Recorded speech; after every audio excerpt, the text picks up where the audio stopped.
Maligayang araw ng kalayaan, Pilipinas.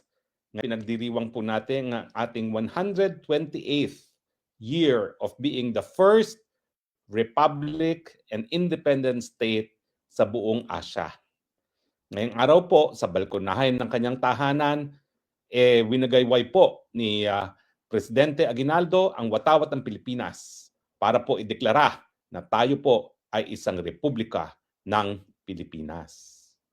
Bagamat tayo po ay talagang naunang republika sa buong Asya, nakalulungkot po ngayon ang estado ng ating demokrasya sa Pilipinas. Numero uno, tayo lang po ang bansa na naging kauna-unang malayang bansa na pinamumunuan ngayon po ng isang adik. Hindi na po magkakailayan. Hindi po natin inaasahan na aamin ang Pangulo na siya ay adik, pero ito naman ho ay pinatunayan na. Hindi lang po ng pulboronic video na nakita nating lahat, kung hindi ng sariling panganay na kapatid ng ating presidente na isang senadora, si Amy Marcos. Bukod pa po rito, tayo po ngayon ay usap-usapan sa buong daigdig bilang nangunguna pagdating sa korupsyon.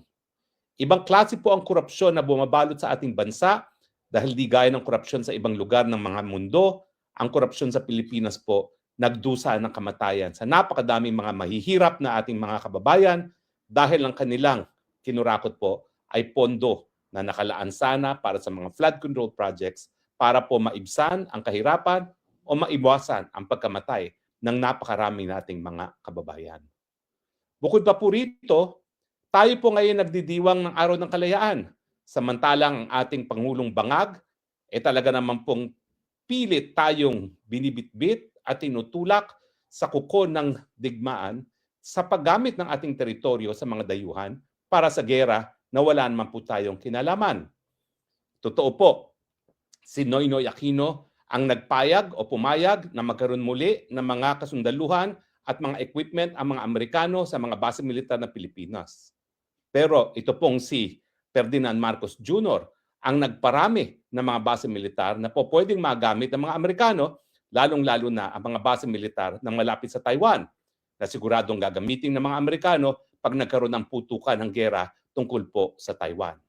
Isang gera na wala pong kinalaman ng Pilipinas, isang gera na wala pong pangnasyonal na interes ang mga Pilipino. Bukod pa po dyan, lantaran po ngayon ng korupsyon.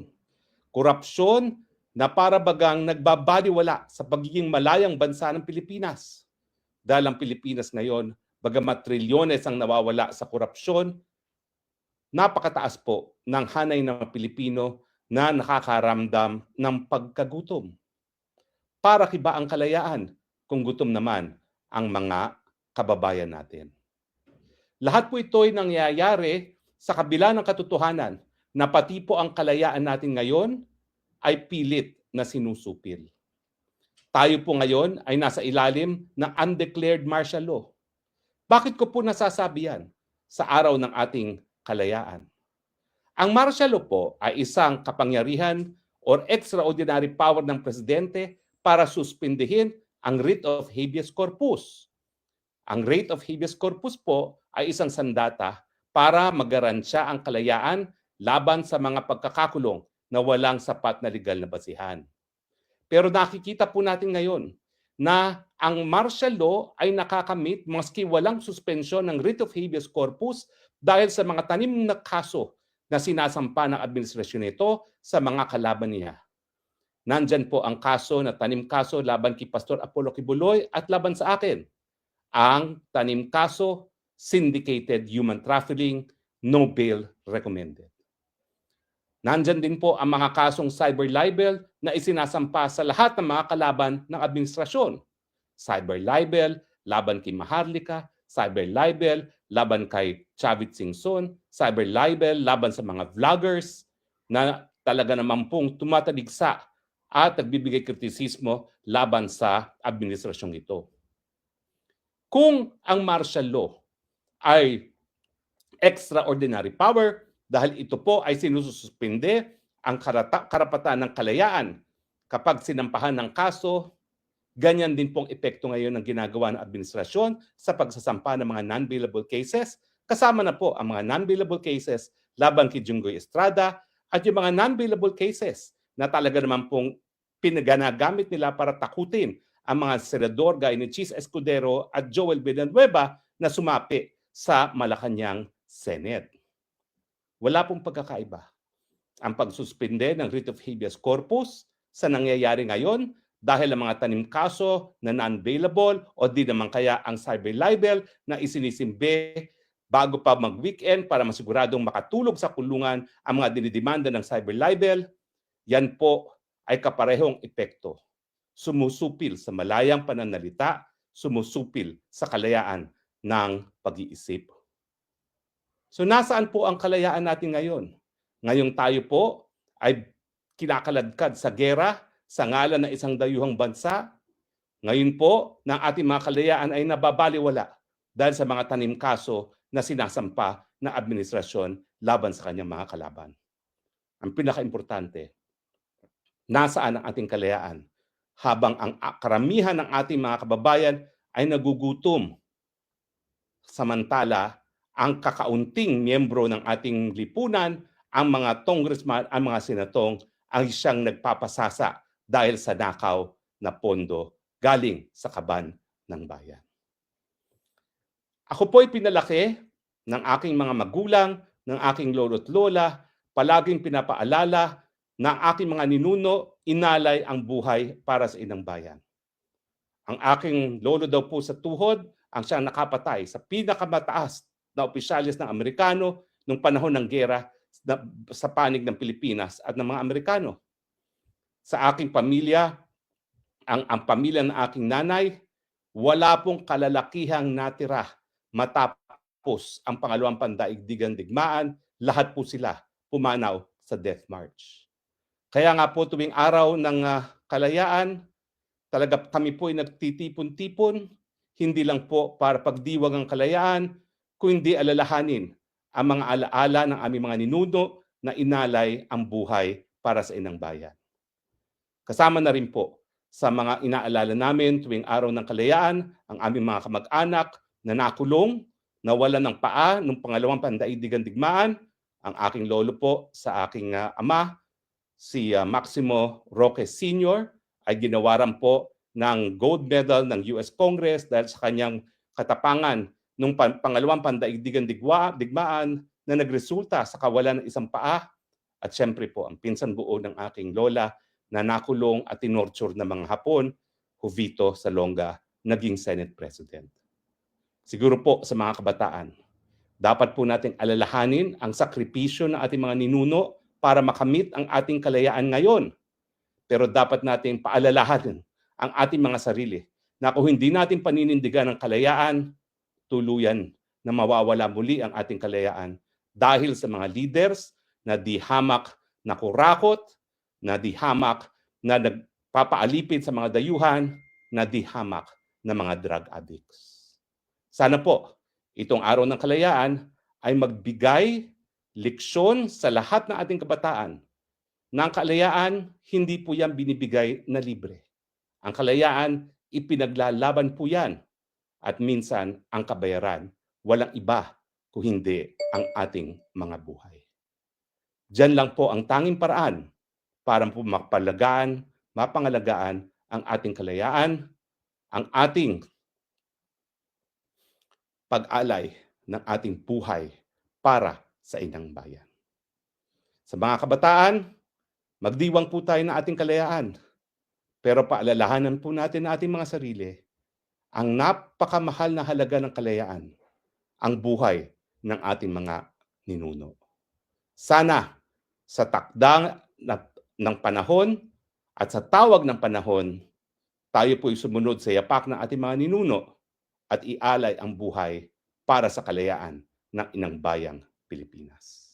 Binasura po ng kataas-taasang hukuman ang petisyon na isang guro sa ngalan ng Malacanang Senate na ideklara na lehitimong Senate Pro Tempore at acting Senate President itong si Gatchalian at ang mga kasama niya sa BBM 11+1. Ibinasura po yung petisyon na humihingi na ideklara na legal na Senate President, Acting Senate President at Senate Pro Tempore si Gatchalian at ang kanyang mga kasama na si Erich Sylvester, the American law bender, bilang di umano ay chairperson ng Committee on Blue Ribbon na tinatawag nating Red Ribbon. Napakagandang balita po ito. Dahil bagamat humingi sila ng basbas sa Korte Suprema na sila ang legal na liderato ng Senado, ibinasura ng Korte Suprema. At dahil ibinasura ng Korte Suprema yung ganyang petisyon, walang basbas na legal ang Malacanang Senate at walang basbas na legal na Acting Senate President at Speaker Pro Tempore itong si Gatchalian at ang kanyang mga kasama. Totoo po. Ang dahilan ay dahil no standing yung petitioner. Pero wag po kayong magkakamali. Nung kami po ay naghain ng petisyon para ibasura yung impeachment complaint laban kay dating Chief Justice Hilarion Davide, wala rin po kaming personalidad noon. Dahil hindi naman kami yung ini-impeach. Okay? Kami mga concerned citizens lamang. Pero anong sabi ng Korte Suprema? Sa kauna-unahang pagkakataon, kaso ko po yan, Francisco versus House of Representatives. Ang sabi nila, kaming mga ordinaryong mamamayan, merong citizen standing para magdemanda kapag merong labag sa saligang batas o para sa mga gawain na kahit anong sangay ng gobyerno na labag sa saligang batas. At dahil kami ay kinilala na merong citizen standing, rinisolba ang aming petition at sinabi mali ang ginawa ng Kamara de Representante dahil yung pangalawang impeachment labang kay Hilarion Davide na pinamunuan nitong Gibo Maltese citizen Teodoro ay labag sa saligang batas dahil ito'y hinain sa loob ng 1 taon na pinagbabawal. Dahil alam naman natin na sa 1 taon, ang isang impeachable official ay pwede lang magkaroon ng impeachment complaint once, not twice. So, anong pagkakaiba nung panahon na kami ay nagdemanda bilang ordinaryong mamamayan at itong school teacher na nagdemanda para kilalanin na legal sila Malacanang Senate? Wala po. Sa totoo lang, kung gustong iresolba yan ng Korte Suprema, dapat na resolba yan dahil kami nung panahon ni Hilarion Davide, wala naman kaming pakialam dyan sa impeachment ni Hilarion Davide. Hindi naman kami ang ini-impeach. Hindi naman kami mambabatas na mayroong personalidad para magdemanda kung nalalabag ang saligang batas. Ibig sabihin, talagang ayaw maghimasok ng Korte Suprema dun sa issue na dinulog sa kanila. Bakit? Kasi nga, sa tingin nila, walang dapat babago sa Senado. Ang halal ng 13 senador na sang-ayon sa ating saligang batas, ang boto na kinakailangan ng kahit sinong nagnanais na maging Senate President ay 13. At sa ngayon, 13, iisa lang ang nakakuha ng 13 boto. At yan si Alan Peter Cayetano. So nang dinismiss ng hukuman itong petisyon na bigyan ng basbas sila Sherwin Gatchalian na legal na opisyalis ng Senado, ayaw paghimasukan ng Korte Suprema ang status quo dahil ang status quo si Alan Peter Cayetano lamang ang Senate President. Paano naman yung dulog nitong teacher neto na kilalanin si Erich Sylvester, the American, the law bender, bilang ka-chairperson ng Blue Ribbon Committee na tinatawag na Red Ribbon Committee sa ilalim ng kanyang pamumuno? Ayaw rin paghimasukan ng hukuman. Kasi malinaw naman sa saligang batas na a quorum shall be majority of members of each house. So bago magkaroon ng mga bagong chairpersons ng mga committee, kinakailangan may quorum. Ano ang quorum? Ang quorum, sang-ayon sa lengguwahe, napakalinaw na lengguwahe ng ating saligang batas, majority. Anong majority? 12 plus 1, 13. So ito yung sinasabi natin na kapag ang Korte Suprema ay nag-dismiss ng kaso for whatever reason, ini-institutionalize niya, gina-justify niya ang status quo. Ibig sabihin, nananatiling Senate President si Alan Peter Cayetano, nananatiling chairperson ng Senate Blue Ribbon Committee si Pia Cayetano at nananatiling chairperson ng subcommittee on the flood control scam si Senator Rodante Marcoleta. Pahiya ang Senate ng Malacanang. Bagamat sasabihin nila ang rasyo na si Dandy walang standing. Bagamat totoo yan, na dismiss because of no standing, ang epekto, it will justify the status quo. At ang status quo ay Alan Peter Cayetano and the majority of 13 na kinabilangan ni Senator Bato de la Rosa.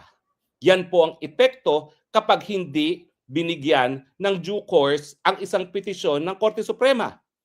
It legitimizes the status quo at ang status quo, si Alan Peter Cayetano ang Senate President, si Pia ang chairperson ng Senate Blue Ribbon Committee at si Senator Marcoleta ang chairperson ng Subcommittee on the Flood Control Scam.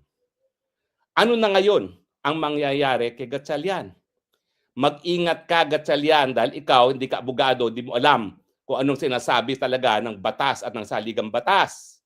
Pag ikaw pumirma sa kahit anong tseke, that is usurpation of authority. At kapag yan ay kinilalang pirma mo ng bangko, that is malversation of public funds. Dahil tanging authorized signatory lamang dyan sa Senado ay ang Senate President at ay walang iba kundi si Alan Peter Cayetano. Hindi mo maitatanggi na kinikilala nyo pa rin si Alan Peter Cayetano. Dahil hindi ka naman nila hinalal bilang Senate President. Bakit? Kasi wala silang 13 boto. Tama ang ginagawa nyo na humahanap kayo ngayon ng isang boto para magkaroon kayo ng 13 na boto. Dahil hanggang wala kang 13 na boto, huwag kang pipirma sa kahit anong tseke, malversation of public funds yan, at usurpation of authority. Alam mo yan. Kaya nga, hindi nyo dineklarang Senate President si Gatchalian dahil alam nyong walang legal na basihan. Katawa-tawa naman kayo, mga mambabatas kayo, hindi nyo maintindihan ang napakasimpleng lengguwahe na ang Senate President hahalal ng majority ng lahat ng miyembro. Ibig sabihin, 24. Magbabago lang yan kung merong namatay doon sa mga senador. Pero ngayon po, 24 ang senador, so ang kinakailangan na boto ay 13, ang quorum ay 13 pa rin. That is why I'm curious. Abay, si Gatchalian pa ang tumanggi doon sa joint signatories para lang hindi maantala ang sweldo ng mga empleyado ng Senado. E samantalang siya naman yung nangangailangan ng deklarasyon sa hukuman na siya talaga ang acting Senate President. O ayan, binasura na. Wala na yung ganyang basbas. Paano ka ngayon? Tumanggi ka na. Ang Land Bank of the Philippines, ang depository ng Senate ngayon, kapag sila ay nag-encash ng cheque at tumanggap na cheque na pirmado ni Gatchalian, lagot sila. Malversation of public funds. At sa tingin ko, hindi nila pagpipilitan yan. Ang gagawin nila ngayon, talagang babrasuhin nila isa pang senador. May mga nagsasabi, kilala na kung sino yung senador na yun, yung senador nakakasuhan din. Gaya ng naanunsyo na ng ombudsman before na 3 senador ang kakasuhan dahil sa flood scam. Ako naman, sinabi na yan ng ombudsman. Sino yan? Jinggoy Estrada, Chis Escudero, and Joel Villanueva. Hindi ko alam kung bibigay itong si Joel Villanueva. O nga pala ha, maski ako po ay disappointed sa ginawa ni Chis Escudero, aaminin ko, di ko naman siya masisi. Bakit? Ako naka-asylum. Dahil alam ko naman, walang basihan yung kaso laban sa akin. Ang pagkakaiba dito sa mga senador neto, talagang may record na sila ay nagkaroon ng insertions, may record na sila ay nagrekomenda ng mga proyekto sa DPWH. Na alam naman natin na sang-ayon sa SOP, pinagkakakitaan nila. Pero naintindihan ko pa rin kung bakit ayaw nila makulong. Sino ba naman gusto makulong? Ang ating mga preso, sang-ayon po sa Redress, isang international NGO na kumikilitis sa mga prison conditions, ang prison conditions sa Pilipinas ay torturous, cruel, degrading, and inhumane. So sinong masisisi mo kung ayaw nilang manatili sa kulungan na cruel, degrading, and inhumane and tantamount to torture? Kaya nga po, ang puso ko talaga nahahabag para kay Pastor Apollo Kibuloy dahil ilang beses na siyang kamuntik ng mamatay dahil sa kondisyones ng kulungan niya diyan sa Pasig City Jail, no? At yan naman ang dahilan kung bakit hinaharap ko ang mga kaso ko, naghain ako ng petition for review sa Department of Justice dahil yan ay required bago ako makarating ng hukuman. Inuupuan naman ng Secretary of Justice dahil ayaw nila na madesisyonan ng Korte Suprema kung tanim kaso nga ba o hindi ang kaso nila sa akin. So wag niyo po akong isipin na hindi ko naiintindihan si Cheese Escudero at kung babaliktad itong si Joel Villanueva, wag niyo isipin hindi ko naintindihan. Ang pagkakaiba lang namin, meron silang ginawa. Kaya nagkaroon sila ng kasong ganyan. Ako, ang ginawa ko lang, sinamahan ko yung kliyente ko bilang abogado para makipag-areglo dahil nga yung pambayad sa PAGCOR ginastos ng kanilang representante at humingi ng karagdagang panahon para magbayad ng pagkakautang. So malinis po ang konsyensya ko, hindi ko lang alam kung masasabi talaga yan ni Cheese Escudero, ni Joel Villanueva at saka ni Jinggoy Estrada. Pero ganun pa man, hindi ako maghuhusga sa kanilang pagkatao. Ang sinasabi ko lang, malungkot kung dahil nga lang sa kanilang mga pribadong interes, isasakripisyo nila yung kapakanan ng taong bayang Pilipino. Dahil ang kapakanan ng taong bayang Pilipino nangangailangan tayo ng independenteng Senado na tatayo laban sa nagmamalabis na presidente na meron tayo ngayon. Isang presidenteng bangag, isang presidenteng korap, isang presidente na mastermind ng flood control scam. Again, mga kaibigan, magandang balita, ibinasura ang petisyon na humihingi ng basbas na legal ang mga peking liderato ng Senado na tinatawag nating Malacanang Senate. It's a good day for democracy. It's a good day for the Senate. It's a good day for the Filipino people. Maraming salamat, Korte Suprema, dahil itinaguyod nyo ang pinakamataas na batas sa ating bayan, ang ating saligang batas, itinaguyod nyo ang demokrasya. Mabuhay ang saligang batas, mabuhay ang kataas-taasang hukuman, mabuhay ang tunay na liderato ng Senado na pinamumunuan ni Alan Peter Cayetano, ang chairperson ng Blue Ribbon Committee na si Pia Cayetano, at ang Subcommittee on Flood Control Scam, si Senator Rodante Marcoleta. Maraming salamat po sa inyong patuloy na pagtangkilik. Ito po inyong Spoksang Bayan nagsasabi, I love you, Philippines. You're the only country that I have. You're the only country that I will love.